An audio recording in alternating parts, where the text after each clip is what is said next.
Hi everyone and welcome back. This is Mindy here today for Lawnfawn, and in today's video I'm going to show you how you can get an ombre look using colored cardstock.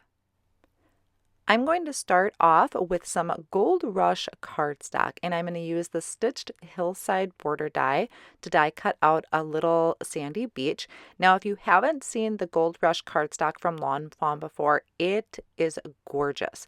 I'm going to show you it up close here in just a second. It has these little speckles of gold in it and it just sparkles and shine. So I thought that was really cool to use in today's project. Next, I'm going to bring out an assortment of colored cardstock, and this is going to create my water or my ocean. So I am using 3 different colors. I have Blue Jay, Peacock, and Mermaid cardstock, and I'm going to just trim this down into strips. Now I did vary the size of the strips anywhere from, I think, 3/4 of an inch, ½ inch, and maybe 1/4 of an inch. It really doesn't matter what size they are.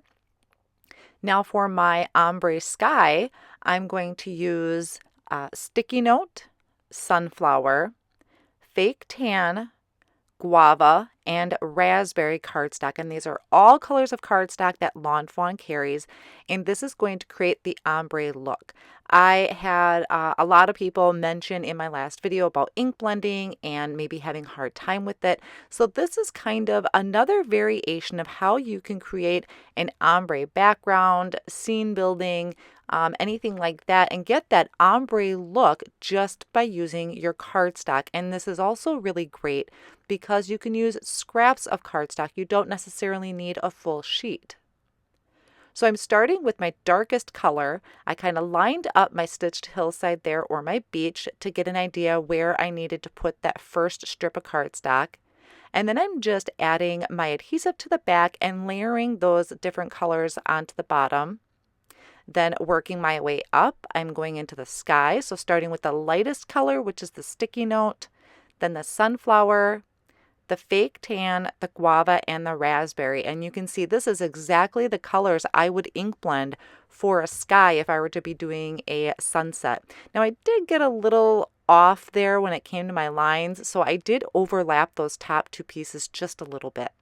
So once I have everything adhered down, I'm just going to push that down, make sure it's stuck together really well to my white piece of cardstock, and then I'm going to trim off any excess that's hanging down. Now this panel did end up measuring 3 3/4 by 5 inches, and I do plan on layering that onto a white card base. To continue on with my scene, I'm going to use the puffy clouds.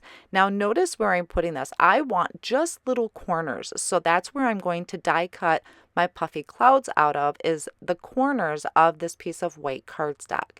I did make 2 of them so I can have a puffy cloud on each side.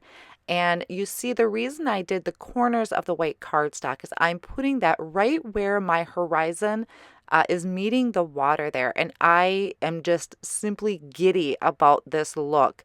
It is a very simple card to complete, very easy to put together, and I'm just totally in love with the look of it. So once I adhered those down, I'm just trimming off a little bit of that excess there. You can use your paper trimmer or just a pair of scissors like I have here. Now I'm going to die cut out some words. So I'm using Oliver's Stitched ABCs, and I'm going to create the word aloha. Once I die cut those out, I'm just lining them up where I want to go. I did die cut that A twice. So before attaching my letters, I need to stamp this sentiment.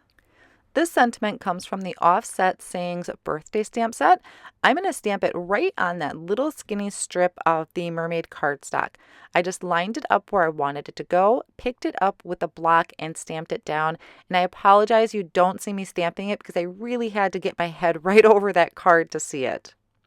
So now to attach my words, make sure they're straight, I'm going to use my grid mat that I work on. You can use a ruler, or you can even put them on the door of your Misty, anything that has a straight line, and I'm lining up those words and then picking it up with a piece of purple tape. You could also use Post-it tape or washi tape would work. And then I just aligned the back of those words with some skinny pieces of foam tape. lining it up right at my horizon line and then pushing that down. I love the foam tape because until you really give it a good push, it's not going to stick, so I could adjust it if I wanted to. And then pulling that purple tape back on itself, I'm releasing that to have my aloha word, so I didn't rip any of my cardstock in that process. I went ahead and lined the back of this panel with foam tape for dimension and adding that to my white card base that measures 4¼ by 5½. And to finish it off, I'm going to add just a little bit of shine to my aloha word, and I'm going to use the lawnfawn glitter pen. So I'm going to take that and just kind of color over all of my black cardstock letters there. So that will add just a little bit of shine, and I'll give you a close-up look in just a second. So I hope you give this a try. Think about the backgrounds you would love to create with ombre ink blending, but maybe don't like to ink blend or have a hard time with it. Try it with cardstock. It is so easy and really a lot of fun. I hope you enjoyed today's video. Thank you so much for watching, and I'll see you next time.